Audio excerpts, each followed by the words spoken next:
Hey everyone, today I want to talk about caregivers. That is always a hot topic in the disabled community, so I just want to talk about my process. Before I went away to college, my mom always did all of my care, so whenever I went away to school, I had to find caregivers to help me there. So we did start, like I said in my last video, a whole semester before I started school because it does take a while to find the right girls for me. So we hung a flyer around campus and we also put it on the campus website. So here's an example of the flyer I used back in college. It gives all of the information that I'm looking for, but also it's sort of vague. I didn't want plastered around campus that I needed help in the bathroom and the shower. So we just put the hours I was looking for and the pay, and then hopefully it was enough to attract their attention to set up an interview. Then we could talk in a lot more detail of what I was looking for. You do notice that I have my picture on here. So yes, my picture was all over campus and I was a little hesitant to do that, but my dad made the good point that it made me more approachable and hopefully encouraged them to set up an interview and hopefully made them feel more comfortable. I do have on here that I'm looking for a female caregiver.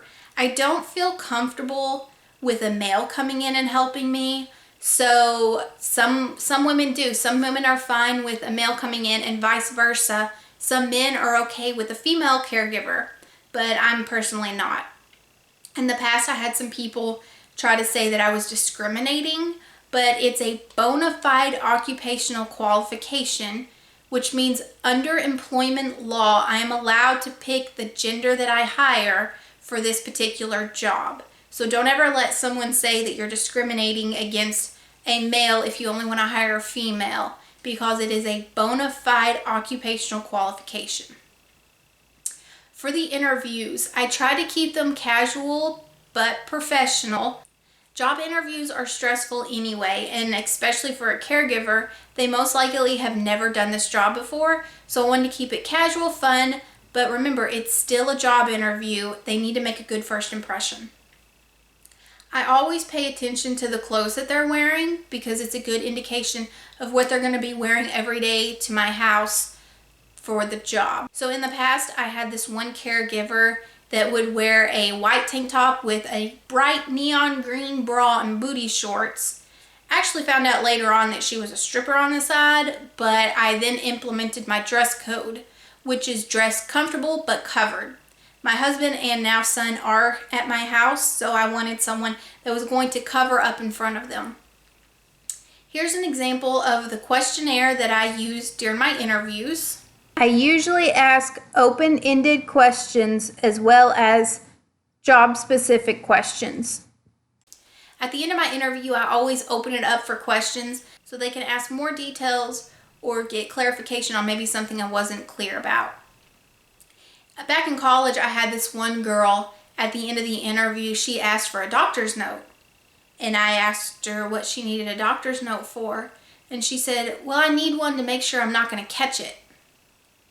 And I said, you need a doctor's note to tell you you're not going to catch my genetic disease? And then I found out she was actually in the nursing program. So you'll definitely get some interesting questions. I always hold interviews in a public place. I usually go to the Starbucks down the road. At the end of the interview, if I decide that I like her and I want her to continue on, I offer for her to come back to my house at a later time to practice lifting me to make sure she and I are both comfortable with her lift. Once she comes to my house and I decide I'm comfortable, she's doing a great job, I offer her the job. So then while she's right there, I have her fill out some paperwork, and every caregiver has to comply to a background check. So she goes ahead and fills that out so that I can turn that in to get approval. Once the background check comes in clean and it's approved, she can start working. So the daily schedule that I'm using now is the caregiver will come into my house to help me get up at 6 o'clock in the morning. Word of advice, I have a keyless entry on the front of my house. So each caregiver gets their own individual code to just let themselves in whenever they're here in the mornings and in the afternoons. If a caregiver quits or unfortunately needs to be fired, you can just delete the code and then they don't have access to your house anymore. So the caregiver will come in at 6 o'clock in the morning, get me out of bed, help me in the restroom, help me get dressed, fix my hair, and then we will go and get my son up. They change his diaper, put him in his high chair so that I can feed him breakfast. Then I can go and finish getting ready, like wash my face, brush my teeth, put my makeup on while they're watching my son. And then we load up what I need. They put him in his car seat, and then I'm off to work and they go on about their day. I do have a caregiver that helps me in the restroom at work, which I'll talk about in my next video. So in the afternoons, I pick my son up from work and then I meet the caregiver at home afterwards. So in the evenings, she puts me in the shower and then she cooks supper while I'm in there showering.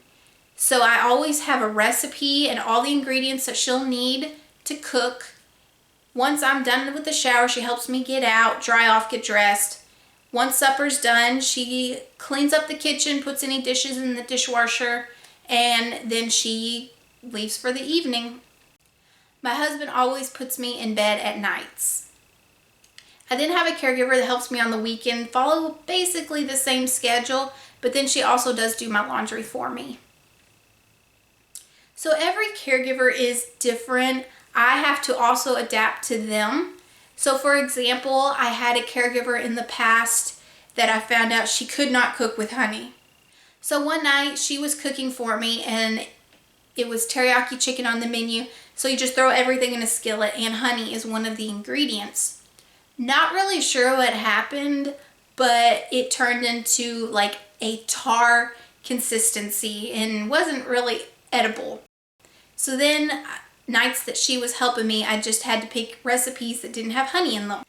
So then I have this other caregiver that's really good at helping me, but she will always be 5 minutes late. So luckily she only helps me on the weekends and I'm more lenient, but I just worked into my schedule that she's going to be 5 minutes late. So I hate confrontation just as much as the next person, but anytime one of my girls messes up, I always tell them so that they can fix it for the future. If they mess up too much, I give them a strict warning. So in the past, I had this girl, she just didn't show up one morning. And I told her that was unacceptable, but I understand alarms don't go off. You sleep through your alarm, so just be more careful. She did it a few weeks later. She just didn't show up to get me up in the morning. And I told her the next time she does that, I'm finding someone else.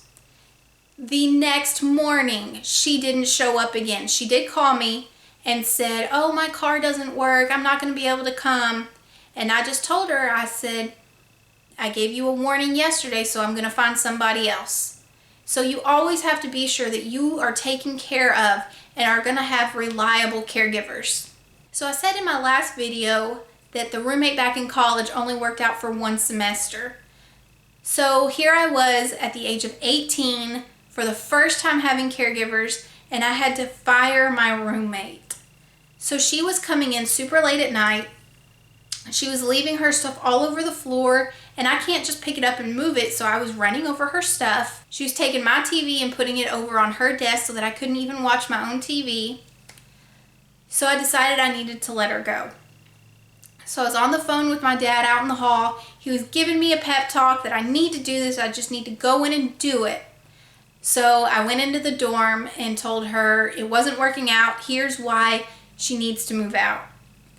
So it was really hard, but again, I needed to take care of myself. So then I had another roommate move in who was actually a friend, and she became my caregiver. She worked out for about 2.5 years, and then she went through a really bad breakup with a boyfriend and sort of took it out on me. She became borderline verbally abusive to me. So again, I decided I needed a new roommate. So I went in, told her it's not working out. Here's why, you need to move out. She actually trashed my dorm room when she moved out, but I got myself out of that situation. So then I moved to an apartment and decided I wasn't going to have a roommate. I was just going to have different caregivers spend the nights, and it worked out much better. So funding for caregivers. Back in college, I was on a program called Voc Rehab, and they paid for my caregivers throughout my college experience. Once I graduated college, I didn't qualify for that program anymore, so then I switched to Medicaid. So Medicaid is income-based, and every state is different. So I was on Medicaid, and then about 2 years ago, I didn't qualify anymore, and they kicked me off Medicaid. So about 4 or 5 months, I had to pay for caregivers out of pocket. It was extremely difficult. But then I found a program that was more needs-based versus income-based. So I am now on PCAP, which is Personal Caregiver Attendant Program, and it's working out very well for me right now. It gives me about 40 hours of care a week. Some honorable mentions. I have been dropped twice. Whenever I moved into my first apartment, I had a caregiver come and put me in bed, and then whenever she closed the door at night, it must have popped open, and the door was left open, ajar, 2 different times. Another thing is I had a caregiver come over and help me get ready for the night. We started the dishwasher, she put me in bed, and then she left. So then whenever she went back to her apartment, she did live in the same apartment complex. I was watching TV and I heard noise in the kitchen. I was home alone, and it sounded like water running. Then it sounded like pots and pans moving around, and I was so scared someone had broken into my apartment. So I called her, pretty frantic, and I said, I think someone's in my apartment, you need to come over right now. I was talking super fast. So she runs over to my apartment with a gun in her hand. I hear her open the door, and then she opens my bedroom door, sets the gun down on the dresser, and she goes, there's no one in your apartment, but your kitchen's flooded. So when we started the dishwasher that night, it apparently backed up into the sink because the garbage disposal was clogged, and ran up into the sink, over the counter, and then just flooded the kitchen. And that same caregiver that came over with the gun is now my son's godmother. So I have 4 great girls working for me right now. In my next video, I will talk about work, my accommodations at work, and my caregiver at work. So be sure to comment if you have any questions about my caregivers. Be sure to like and subscribe, and I'll see you next time.